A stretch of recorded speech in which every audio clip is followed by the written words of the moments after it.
over the years, philosophers, psychologists, other researchers have decided to describe our cluster of behaviors, what we might call personality.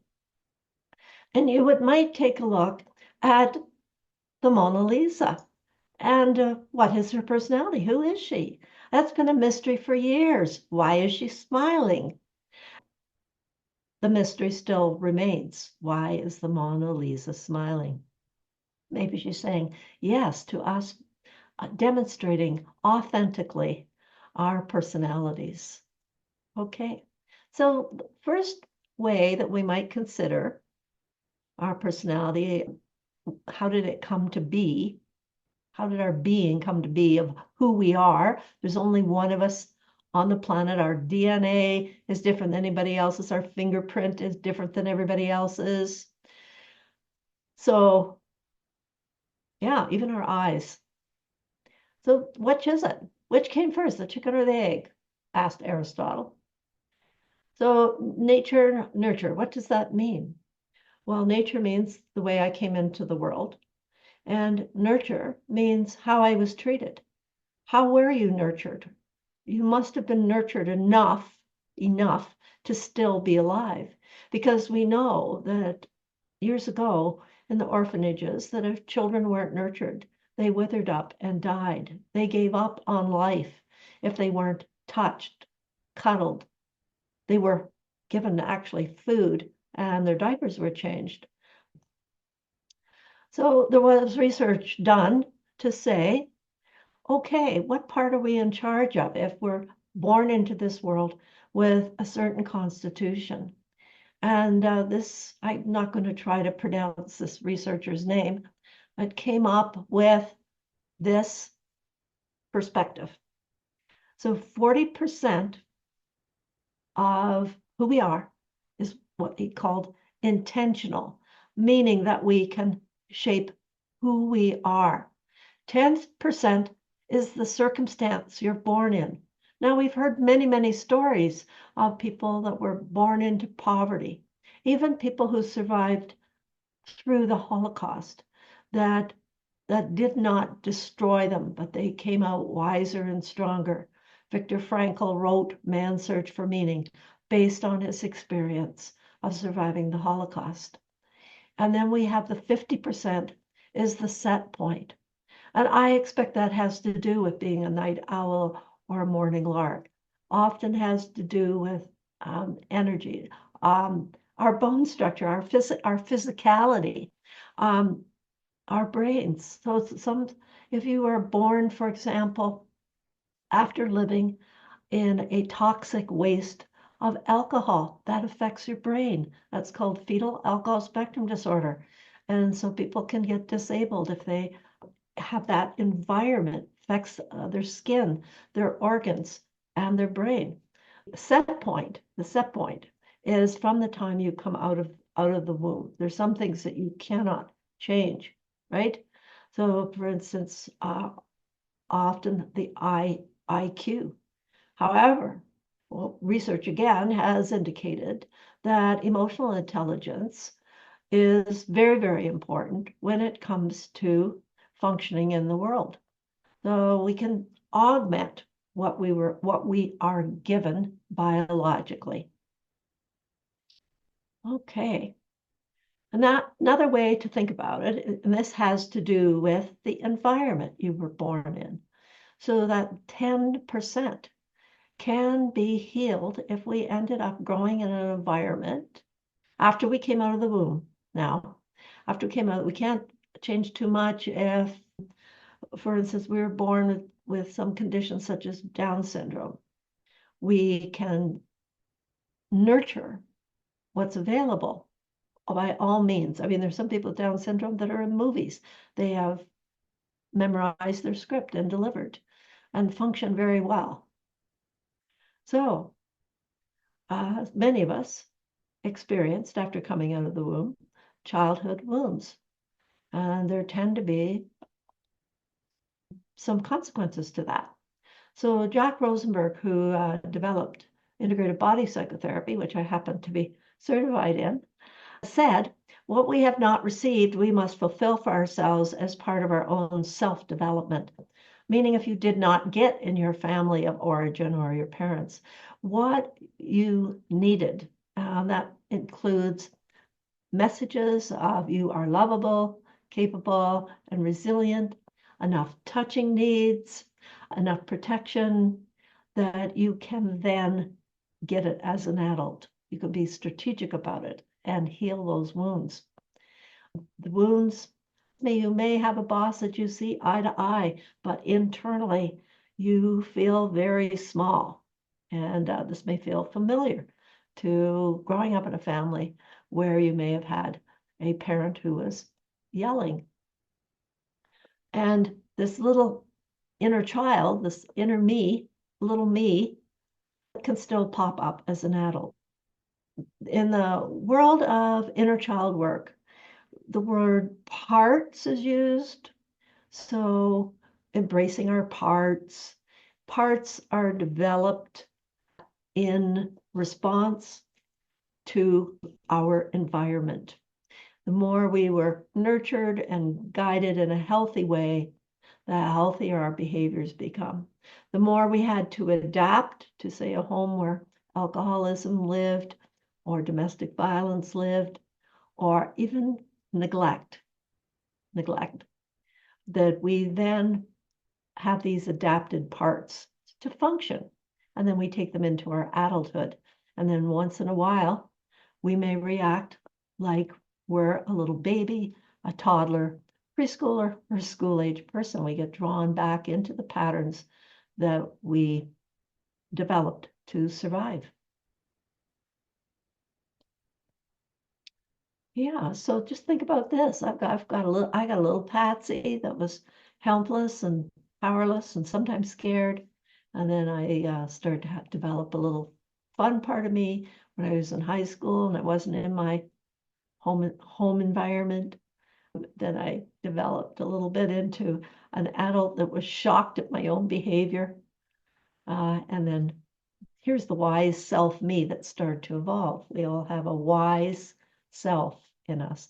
So one way to think about yourself is the wise self that always knows best from a bigger perspective. And then these different parts that may pop up. Moments that you say, that's not like me. That's not me. I don't believe in that. I don't value hitting somebody, or I don't value calling people names. What's going on for me? And it's you're pulled back or triggered into a childhood wound. Okay, so that's a part of you. Transactional analysis, you can Google that and learn all about these different parts. The parent represents the messages that you took into your brain, messages such as you are lazy, you are stupid, you're unworthy, who do you think you are? And also, you're so lovable, I'm so proud of you, how wonderful, I'm so glad you were born. So is the parent nurturing? Do you have those nurturing messages in your head, or do you have the critical ones? The adult part of us takes in information. Many people just live there in their brains, information in, information out. And then the child, I think I pretty well covered. There's this natural, playful child, and then there's also an adapted child that had to adapt if it lived in an environment where emotional, not just physical, but emotional and mental stimulation and social stimulation and even spiritual was not provided. There. This is just a little diagram of the transactional analysis, what they call ego states. So when we talk about inner child work and healing our childhood wounds, as I said before, often we're referring to personality parts or ego states. And all of these interactions are kind of happening in our head and in other people's heads. So I did promise I'd talk about interfacing with other people. So you may all of a sudden think you're talking to somebody in a very mature adult way, and all of a sudden you say a word and they say, don't you do that, don't you say that to me. And their child got triggered. You said something that triggered something, and that happened not that long ago for me. And recently I had somebody who was telling me that as soon as somebody raises their voice, they're triggered and they're gone. Like loud noises, including the loud noise of somebody else. And so even if somebody yelled, "Hey, you," they got triggered. What happens is we're all walking around with these little triggers and wounds that are just a part of us. They're not who we are. I don't like the terms of "he is a jerk" or "you are an idiot." No, no, no, no. Something got triggered in you. And other times, "Oh, I see your best self here, and I'm really appreciating spending time with you." If you want to learn more about transactional analysis and different ego states, one of the classic books is "I'm Okay, You're Okay." It's not written by the developer, Eric Byrne. It's a very thorough book about how this works. Okay, let's take a look at key intelligences. Please pay attention to where you see yourself popping up. And it is believed that these key intelligences are innate. Oh, remember when we came out of the womb? So developed these key intelligences that I'm going to share with you by a researcher called Howard Gardner from the Harvard University. Anything that is worth teaching can be presented in many different ways. These multiple ways can make use of our multiple intelligences. Now, when I was growing up in school, there was really only kind of one modality of learning. I've discovered in my old age that I have a particular intelligence that I can exercise, which I quite enjoy. And I'm not going to share it right now, but let's take a look at what these multiple intelligences might be. Let's play with life. Let's get curious. So get curious about which intelligence you believe that you have demonstrated the most. All right. So logical, mathematical intelligence. And who might we put on the score sheet of demonstrating this intelligence? Well, think about the famous Stephen Hawking, Bill Gates, right? I bet you know somebody that can add and subtract. I've got a great grandchild, 6 years old, that can get into any iPhone, change the codes. Yeah, he's got a logical, mathematical intelligence. Linguistic verbal intelligence picks up other languages really, really quickly and or speaks quite clearly, has an affinity for language, was speaking maybe at a very young age. So who might we think about as a linguistic verbal intelligence? Think of Martin Luther King's speech. "I have a dream." Very famous, still studied by people who are interested in doing presentation skills. And in Canada, we have a very articulate Governor General. She's from Nunavut, and her name is Mary Brown. And when you listen to her speak, she has a flow of linguistics when she speaks. Her language is very rich. Of course, I'm a big fan of Maya Angelou. We have in Calgary a guy called Wakefield, and he is Calgary's poet laureate. And he kind of raps. He's got a cool dude. Yeah, fascinating guy. Okay, so think about it. Or people say to you, "Wow, you have a rich language." Spatial intelligence. So do you tend to, scribble and draw? Can you make a footstool? Have you built a house? Is architecture in your blood? You have a sense of space. You can walk into a space and know that furniture is either too big or too small or out of scale. You have some sense of space. Can you get lost with a bunch of people and get yourself back home where other people can't?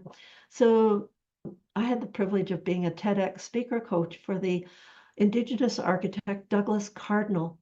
And he was inspired by spider webs. That's why many of his architectural structures have curves to them. So think about spatial. You don't have to be a Douglas Cardinal. Vincent van Gogh, for example, uses space on a canvas very interestingly. Oh, have you found one yet? I'm going to be asking you. Then there's musical intelligence. All those people that have a rhythm. Some people even speak as if they're rhyming.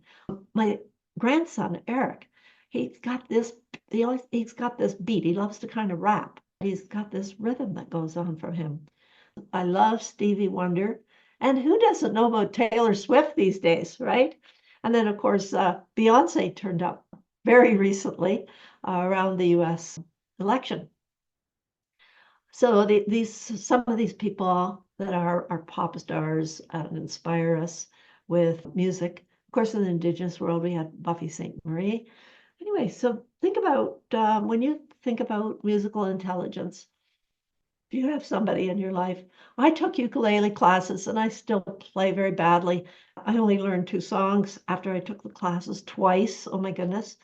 It's not a high intelligence for me at all. But it never hurts to kind of explore. I do love to sing, and Manisha knows that. Once in a while, I treat my audiences to me singing. I'm not a trained singer, but I love to sing. Bodily kinesthetic intelligence, just think of the Olympics, right?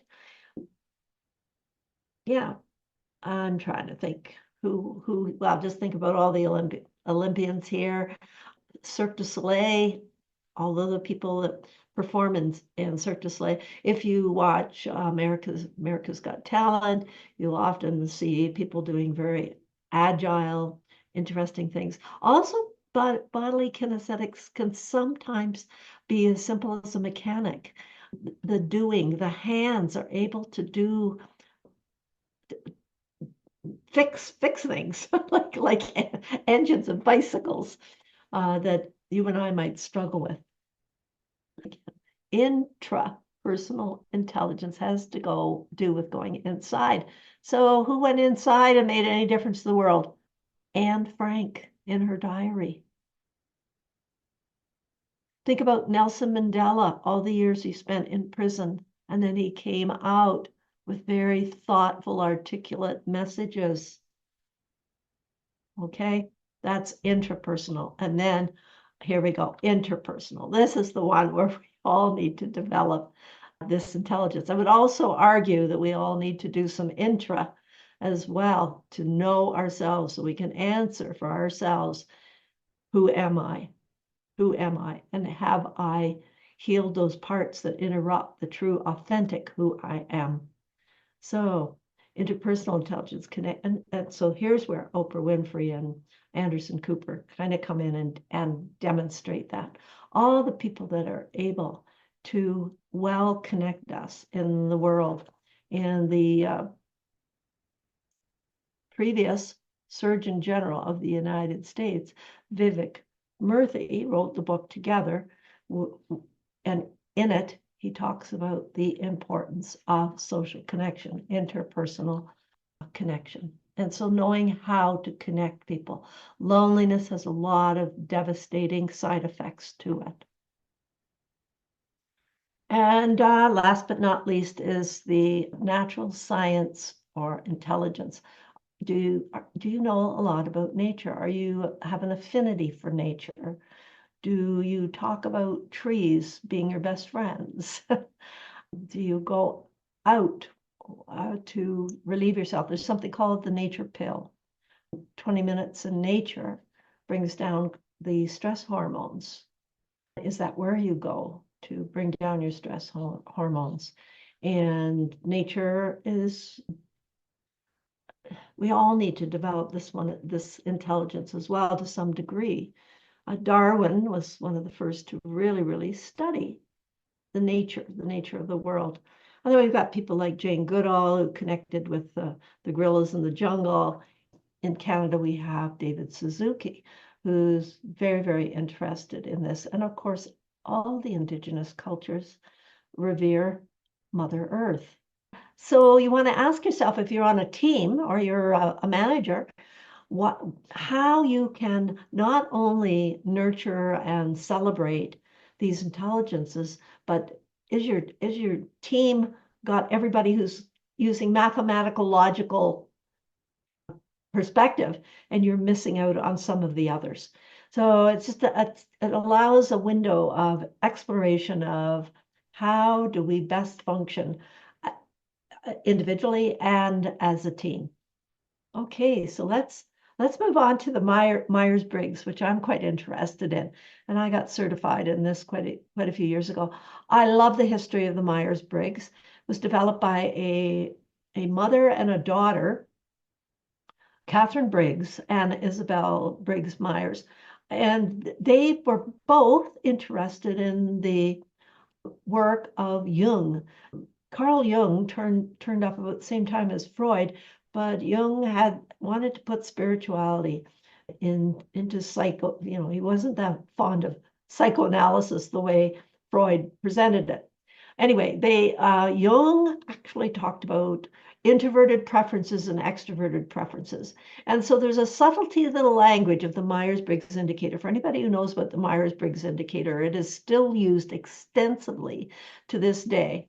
So it was Myers and Briggs, the mother-daughter, were exploring different personality preferences, the way people preferred to behave and act.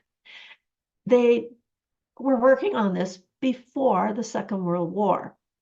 And then the Second World War broke out, and the government of the United States, these are both Americans, enlisted them to help them all of a sudden put women in all kinds of positions of work that women have never done before, although they may have done something similar in the home. So the men go off to war, and all of the jobs in the factories, on the farms, in the shops, all over North America needed to keep functioning as a country. And so the Myers-Briggs indicator was used. Myers-Briggs took Jung's work of the introverted preference and the extroverted preference. And why am I saying preference? It's because we can all act in some ways as an introverted preference does and an extrovert, but the preference is it's more natural. So I have a more natural extroverted preference, which I'll explain in a minute. And I put a little score sheet here. So at the end of this little exercise, you can guess at what your indicator is. Please have a piece of paper and a writing tool. Run and get it so that you can just jot down some quick notes. You don't want to think too long about your preference because Myers-Briggs took Jung's work and expanded it. And so there's going to be 4 different preferences on one side or the other, similar to do you have a preference for extroversion or introversion? And here we'll start taking a look at it. I hope you've got your piece of paper and your writing tool. You don't need to write this down, but this is a quotation from these women. By developing individual strengths, guarding against weaknesses, and appreciating the strengths of other types, life will be more amusing, more interesting, and more of a daily adventure than it could possibly be if everyone were alike. So you can see here again, appreciating the traits, the differences, the strengths of other people. So we start with the extroverted versus introverted preference. And extroversion, this will explain itself. You're just going to write down E or I when I give you a choice here. So here we roll. Do you naturally talk out loud? I talk out loud to hear what I think. Or do you think, then talk? Many People with an introverted preference think, then they think again, and then they talk. So put down either an E or an I. You can tell I'm an extroverted preference. I love to talk, to hear what I think. E, if you're known as outgoing, or I, known as more quiet. More quiet doesn't mean that you don't speak up, but you're more quiet than the sort of the average person. E, action-oriented, spontaneous, and take action. Or do you prefer some calm? Let's wait till things calm down before we do something. My husband's an introverted preference, and he will say, I'm sleeping on it. This is his line, I'm going to sleep on it. And I have moved actually by living with him more towards the introverted preference of being more thoughtful over the years. So our preferences can be shaped a little bit so that they're not so extreme. E, are you energized by noise and activity and parties and people? I love conferences. I love parties. Or I, introverted preference, can you only stand so much exchange and noise and activity? And you need to just, oh, I can go for half of the party, or I'll be leaving at 10 o'clock. And yeah, so this is a bit of a challenge sometimes socially for my husband and me. E, do you enjoy groups or do you prefer one-on-one? So he loves a one-on-one conversation, perhaps in the living room or at a wedding. Let's go for a little short walk with somebody that he's having an interesting conversation with. Me, I'm on the dance floor having conversations on the dance floor. E, tend to be impatient or patient. Oh, you just keeping track of your E's and I's. E, initiate conversation or do you prefer that other people approach you? So before I go on with the S, I just want you to take the E or the I and circle it, or this is just your best guess. I'll give you a website that you can go to take a more thorough exploration of your introverted and extroverted preferences and these other preferences. Okay, so S or M? S has to do with sensing, using the eyes, the ears, the smell, the touch, taste, or intuition. Do you walk into a room and say, oh, there's a birthday cake. I see balloons. I hear laughter. Oh, I hear people singing happy birthday. Oh, it must be a birthday party. Or do you walk into the room and say, oh, a party? Okay, so S, do you like accuracy or do you like flexibility? So these words sometimes don't make a whole lot of sense. Sensing makes a lot of sense. The N for intuition, well, intuition makes sense, but they use an N because of already used up E and I. So N, do you like flexibility? I hope you're writing these down. S, do you like simplicity or do you enjoy complexity? S, do you prefer to use skills already learned? And do you prefer to learn new skills? S, do you make progress step by step? Or N, do you progress with insight? S, do you work steadily, focused, or do you have energy bursts? Energy bursts. Now, some of these either or might not fit for you, but we're looking for a majority. The more thorough inventories have many more questions to see where on the line you are between these preferences. S, distrust inspiration, or do you follow? Do you go, oh, that's so inspiring. I might just try that. S, do you enjoy facts and details? Oh, I just get feeling laid down. Again, I'm admitting I have a preference for intuition. Or do you feel frustrated by facts and details?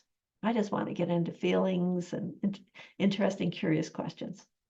Okay, so before I move on to the next set, Circle whether you tend to have a sensing preference or an intuition preference. Okay, now we're going to do feelings and thinking. It's not, we all have feelings and we all have thoughts. Okay, we all have feelings, we all have thoughts. These two words too are a little off. That's what they knew back then in the 1940s. Okay, so are you more comfortable with emotions, F, or are you more comfortable being analytical? Do you tend F, aim for harmony with people? That's really where the F is, harmony with people. T, do you aim for logic? Let me give you an example. If you were a manager and you had to lay somebody off, would you use logic to decide who's bringing in the most money or the most productive, or to say we're keeping that person, or would you keep the single parent mom who's raising 3 kids, who doesn't quite bring in as much money or is not quite as productive? See, my heart would be leaning in a direction that a T wouldn't. So, do you value praise or do you value fairness? F and T. Do you value people or do you value reason? That's kind of a harsh one, I think. Do you tend to be sympathetic or do you tend to be firm-minded? And do you dislike reprimanding or do you easily reprimand? Do you tend to be personal or do you tend to be sort of more impersonal? Well, that's none of your business. Oh, I'm quite transparent if you've ever followed me. Do you like to praise or pleasing others is not important? Yeah, not important to you. Okay, just circle whether you tend to be that F, harmony with people preference, or the T, logical, fair, rational. And by the way, the F and T tend to be where we make decisions. This next one, the words are very kind of confusing, and it has to do with how you make decisions, perception or judging. And perception, just think of the word love choices, and judging as like to make a fast decision. So this is, do you make decisions, how you make decisions. Feeling and T is how you take in information to make a decision. Okay, so perceiving, adaptable. J, firm. So I decided on the car. P, adaptable. Oh, there's about 3 or 4 I'd like. It's going to be hard for me to decide. So you can see that a J and a P can get it. All of these, if you have extreme on either end, can get into quite the conflict. Consider options, decide quickly. Oh, as a family, we're going to buy this house. That happened to me. I said, no, I needed to see 90 houses before I made up my mind. I love to see all the options. I love a buffet. I don't really want to order off the menu because I might miss out on something. P, open to new ideas. Oh, let's explore this idea and that idea. Satisfied with the initial decision. I made up my mind and I'm just fine with it. My father tended to be very much on the J side. He would order a car on the phone, even a suit. Didn't make any sense to me. P, start too many projects. Oh yeah, yes, I get excited about an idea and I will do that. And J, like to complete projects before you start the next one. P, P, postpone unpleasant jobs. J, get unpleasant job finished first. You can see how this also crosses over into some of the other preferences. For instance, this is very logical, the J.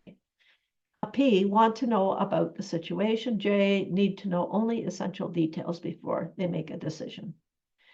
Open to changes or like things settled. See, there's nothing that's positive or negative about either of these sides. They're just preferences. P, do you prefer to wing completing tasks Or do you prefer making lists and check them off strategically and organized? So this is called your Myers-Briggs indicator. On your piece of paper, I hope you have a combination. I'll tell you my combination. ENFP. ENFP. Tend to be a lot of therapists are ENFP, a lot of professional speakers, ENFP. And you can see how, I hope you can see how, Myers-Briggs indicator was helpful in the Second World War, placing women in jobs.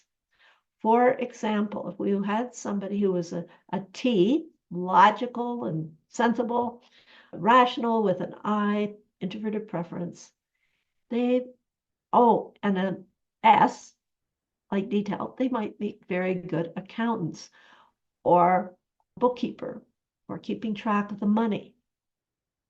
But if they had to interface with other people, we wanted somebody with an E, extroversion, who enjoys people. So those might be the people who were put in the child care centers. The child care centers, they would choose more the E preference, and perhaps the F, I would hope the F preference, caring about the children. And P, more playful than the J. But you want the J when it comes to keeping books, analytical, or researching, right? Or anything to do with numbers and facts. You want a J, probably a J and an S. And there's all kinds of books based on the Myers-Briggs about getting your career. So if you're curious about career, you can simply Google career and Myers-Briggs. You will see this list of strengths is very similar to Myers-Briggs. Myers-Briggs, underneath all those letters, are strength words that reflect strengths.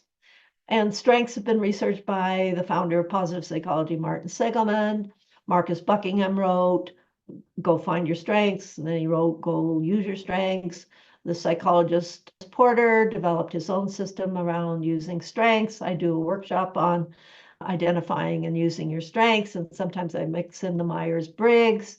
Here's a quotation to lead us into this. The crucial foundation of a resiliency building relationship is what I have labeled the resiliency attitude. I see what is right with you. Your strengths are more powerful than your problems, and we will work together to find a way for your success. So building on strengths, what managers are often taught in the soft skills, which aren't so soft, by the way, to build on strengths.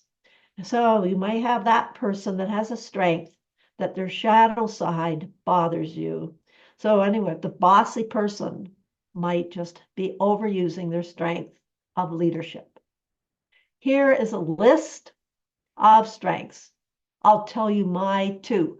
And it kind of, you'll see it aligns with the Myers-Briggs of my ENFP is creativity, which is in the N in the intuition piece, and helpfulness, which is very good for a therapist, which is the F, the feeling and harmony with people.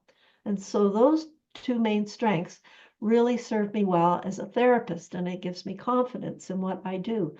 It also helps me with my speaking. I love making these slide decks. I love creating workshops and training opportunities. Choose a word. Okay, and values is the last one I'm sharing with you. And please know your values and protect them with boundary statements.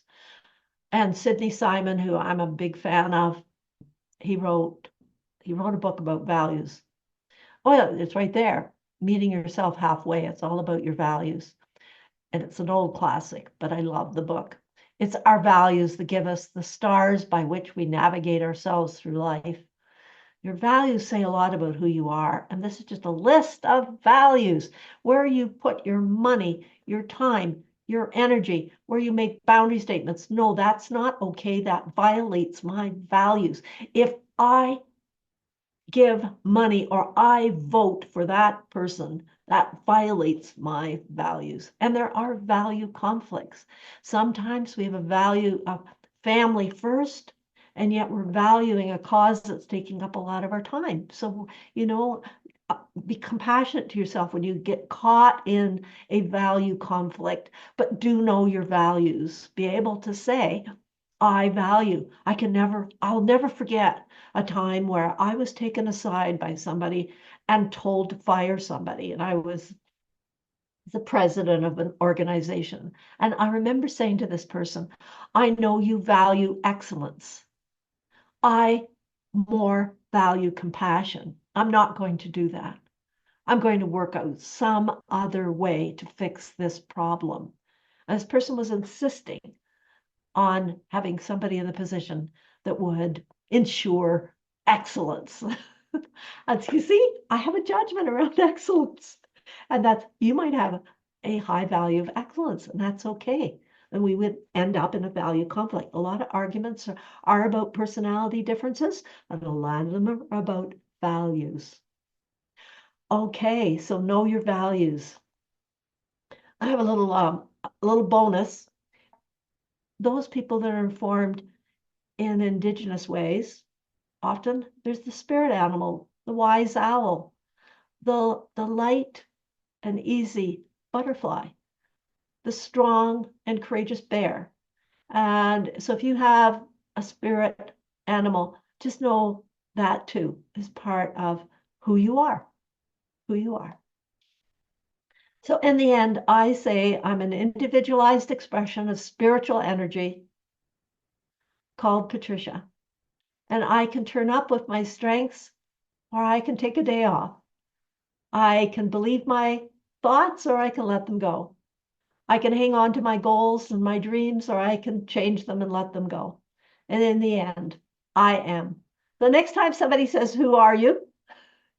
You decide how you end the I am.